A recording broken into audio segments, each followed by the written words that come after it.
So should I put up a no trespassing sign?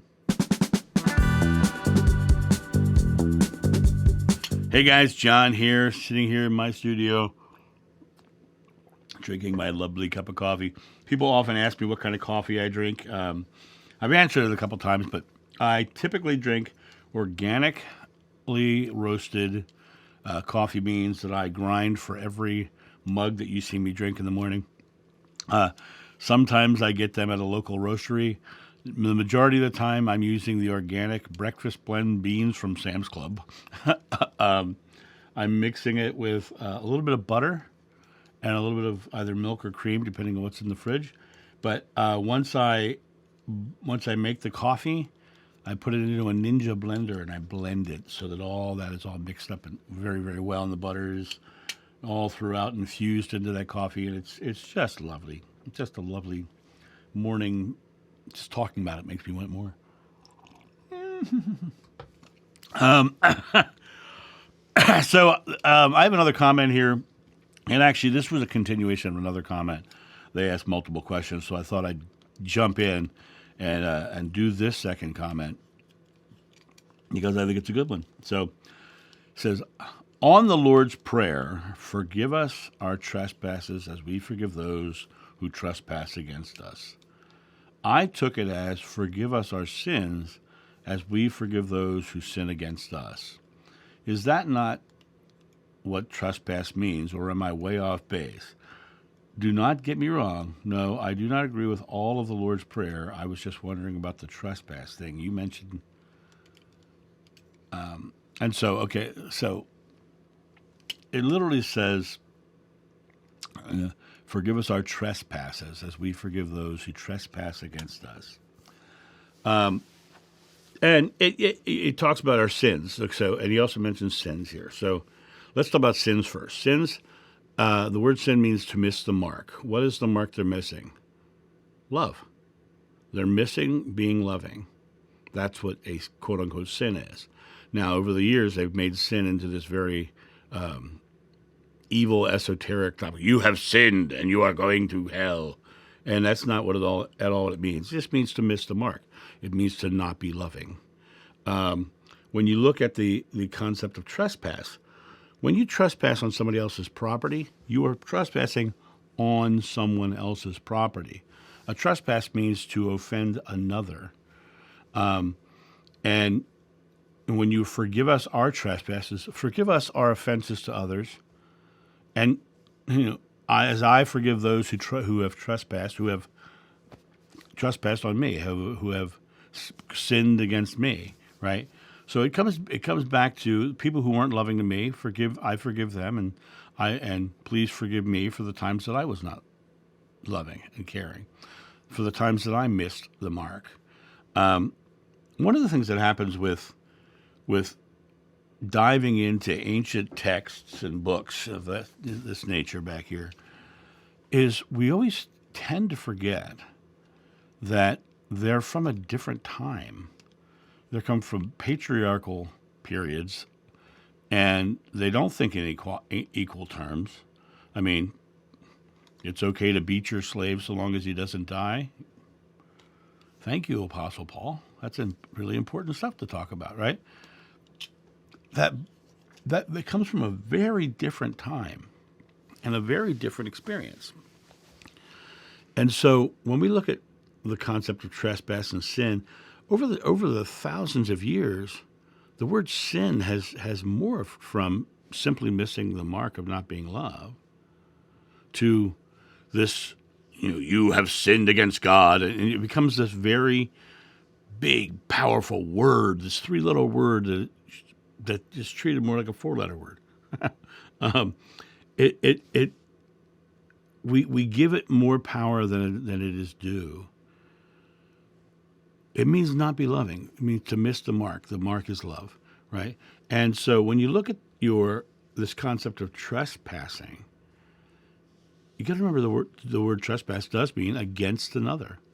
It's literally mean I am intruding myself upon their space, their land, right? It's the word how we use trespass today. but it is intruding myself on somebody else's world, somebody else's experience. And we all occasionally have those moments where we act irrationally or act out of anger, and all of those really are coming out of fear of some kind, the fear of not being respected, the fear of not having enough money, the fear of you can find the fear in every negative emotion. You can find a fear in every negative emotion because they're all based in negative emotions. They're all based in fear. All negative emotions are based in fear. And so when you look at it from the perspective of to be in this world means you are flawed. There's nobody in this world who's perfect, because if you're perfect, you wouldn't be in this world. This world is about experiencing your life from all of your imperfections and your perfections, and understanding also that perfection itself is a subjective experience. It's, each person's perfection is something different, right? There are some people who are quote unquote fat and happy, and then there are others who are unhappy unless they look like Adonis, and it really comes down to that's their perfection, right? Some people think paradise is the beach, like myself, and others think paradise is the mountains, like many of my friends. But paradise is just a subjective feeling, just like perfection is. This is perfect for you. And so when you trespass against another, it's those moments of imperfection that you have to give. Oh, please forgive me for missing the mark in my moment of imperfection. And I can recognize that other people are human too, going through a human experience, and are flawed as I am. And I can forgive them because of the same situation, because they are going through their experience and they missed the mark in this situation. I often talk about my father. I had to come to a point in my life, and this happened after my father passed away. I had to come to a point in my life where I had to forgive him. And the way I forgave him was to look at him from the perspective of his own life. His father was an alcoholic and a verbal abuser. I don't know if he was a physical abuser or not. I never had that information. But the stories of, his father yelling, screaming, "Go get me a beer!" and like just all the verbal abuse and all the stuff that was treating them like they were all his servants. It was just terrible, just terrible. But the idea is that my father grew up in that. So his flaws were based in those subconscious beliefs. And, by the time he was dealing with me, and I was so different. I was having imaginary friends. I was having out-of-body experiences my brother told me about. I didn't even remember it, but my brother Ed, the NASA scientist, told me that this story of me having an out-of-body experience. So I was this very different kid, and my blue-collar plumber father didn't jive with me. But I had to come to the point where those trespasses against me, those things he did against me, I had to forgive them. I had to release them. And I had to recognize that he was a human who was also flawed, and forgive my trespasses against him as well, because he was also flawed and I was also flawed. So there was that relationship had a bad thing. I also had to come to a point where I had the realization that was that part of my life. And I'm not in that part of my life. I'm in this part of my life. I'm in the present moment. And in this present moment, I can stay focused on the negative behind me and live as a victim in this world, or I can say, okay, that part of my life is done, and now I am doing this. Whatever you ask in God's name is granted. Moses said, God's name is I am. So in this moment, I am doing this. And I left my past behind. Forgave it, forgave him, forgave the experience, but now I'm on. I'm moving forward.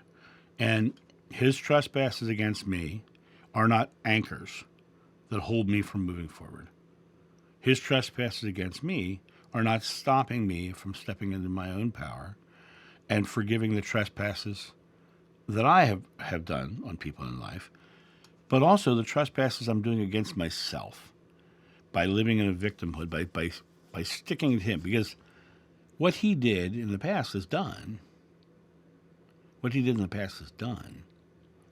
So the only one holding on to that trespass is me, or the person who's being a victim of the past. The other person's gone. The other person's not here anymore, right? So, and that part of your life is over. You're the one who's carrying it.